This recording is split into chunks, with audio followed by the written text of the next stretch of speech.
To create a non-editable PDF in Adobe Reader, start by opening the software and selecting a PDF file to open. Once the file is open, you'll see various options on the right sidebar of the window. Initially, the file may be editable, allowing you to make changes such as selecting text and altering the font style.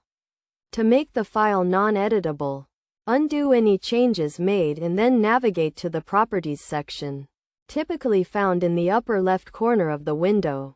In the Properties window, select the Security option from the top bar and choose a security method, such as Password Security. From the drop-down menu, a new window will appear, where you can set security permissions, including allowing printing with low resolutions and changes, as well as enabling the copying of text, images, and other content. Set a strong and secure password to protect the file.